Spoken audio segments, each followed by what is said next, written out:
Hello, I'm Dr. Winston York. I'm a software engineer, but I've also long been fascinated by voting systems. And this fall, where I live, British Columbia is holding a referendum on whether or not to adopt proportional representation as our voting system in the place of first past the post. I'm making this series of videos to help voters, particularly those who share my conservative political beliefs, make an informed decision about how to vote in this important referendum.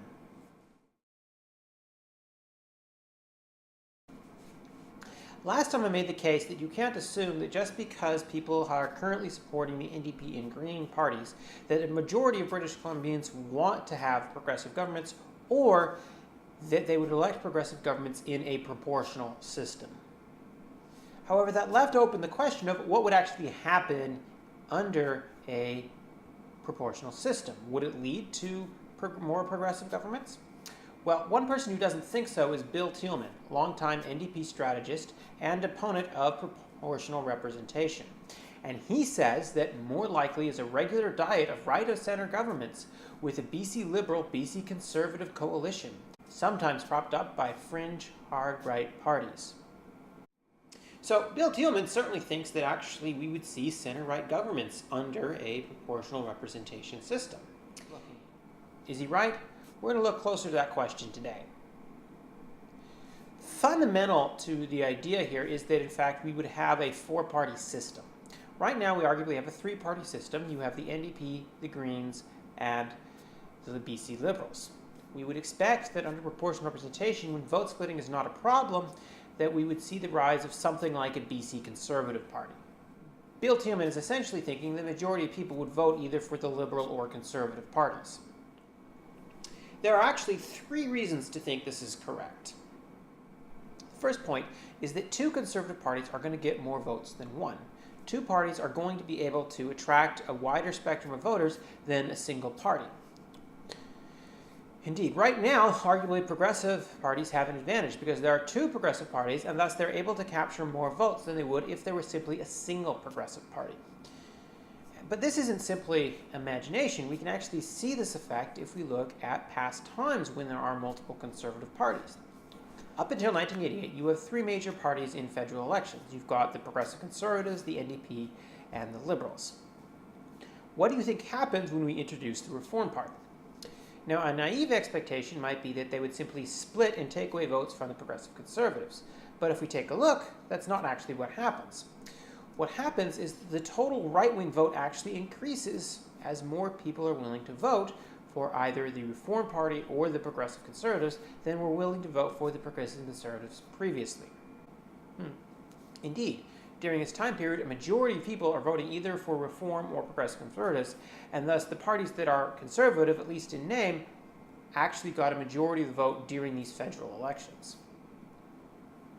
But then we can take a look, what happens when the Reform Party goes away? What happens when the Reform and Progressive Conservative parties merge back in to form the modern Conservative Party? Well, you can see they got a lot less votes than they had combined. In fact, they got less votes than the Reform Party got. It would seem that many people who were supporting either the Reform or Progressive Conservatives didn't feel that they were represented by this new party, and they took their vote elsewhere. As another case, let's look at recent BC polling data. So in this graph, the dashed lines show the results of the last provincial election, and the X's show polling from the Main Street Polling Company since that time period. I want a particular note of what's happened to the Conservative Party. The Conservative Party is currently polling around 14%. Chances are many of you are surprised that there is a BC Conservative Party. But we see right now they're polling just slightly less than the Greens. But what I want to particularly note here is what has happened is not that the Liberal vote has declined to make way for people who voted Liberal but are now actually going to plan on voting Conservative. What's happened here is that the Conservative vote is up at the expense of both the Liberals and the NDP, and to a lesser extent, the Greens. In particular, I want to note, during the last election, 18% more people voted for progressive parties. But if we take this polling data as it seems that gap is almost closed simply by the fact that we have a new Conservative Party that people could vote for. Let's take a look at recent BC elections. The combined NDP Green vote is typically only a few percentage points higher than the Liberal vote. If we look at 2013, when the Conservatives got 5% of the vote, there's actually more Liberal Conservative vote than NDP Green vote. In most elections since 2005, the BC Liberals have taken 45% of the vote. That's relatively close to having an outright majority, and they would need a relatively small boost from the effect of having multiple Conservative parties for the total Conservative Party vote to have a majority of the province. The second reason I think that we would see centre-right governments is to look at BC's federal vote. We know how BC would vote in a four-party system because we see how they vote in a four-party system federally.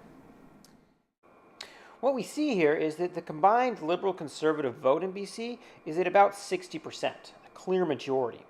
And this would suggest that if under a proportional system we had a four-party system with similar parties as we do federally, we might expect a Liberal-Conservative combination provincially to get 60% of the vote and thus 60% of the seats as well. We can compare this to the BC Liberals, but the BC Liberals only get 45% of the vote. They're getting a lot less vote than the combined Liberal-Conservative vote federally. And this is largely because it seems that many of those federal Liberal voters are voting NDP provincially. In fact, the provincial Liberal vote actually looks pretty similar to the federal Conservative vote, suggesting that for the most part, federal Liberals aren't voting for the provincial Liberals. They're voting NDP. And so the situation we have right now in BC is that Conservatives vote for a Liberal party and the Liberals are voting for the NDP. As such, under proportional representation, I would expect politics to shift in a Conservative direction simply because Liberals could vote for a Liberal party and Conservatives could vote for a Conservative party. But the news is actually even better than that for Conservatives, because not only does the federal Conservative Party get a substantial amount of the vote federally, it's actually the largest party federally most of the time. Indeed, it often gets upwards of 45% of the vote, and against a three-way divided opposition, that's a recipe for minority governments.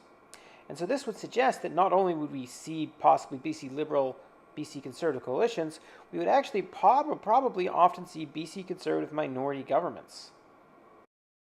The final reason to think that we'd see centre-right governments is to look at BC history. BC has, for the most part, continually re-elected right-of-centre governments. And the voters could have stopped this at any time, but they chose not to. And indeed, if we look at it, we see that in general, one election looks much like the previous election, except occasionally people get upset at the centre-right government and they shift over and vote for some third party. This leads to an NDP victory, and people shift dramatically back to re-establish the status quo. This suggests that consistently a majority of British Columbians prefer to have a right-of-centre government. That's not going to change under proportional representation. We're likely to continue to see centre-right governments in British Columbia because the vote is currently close left and right when the left has the advantage of having two progressive parties to one Conservative party.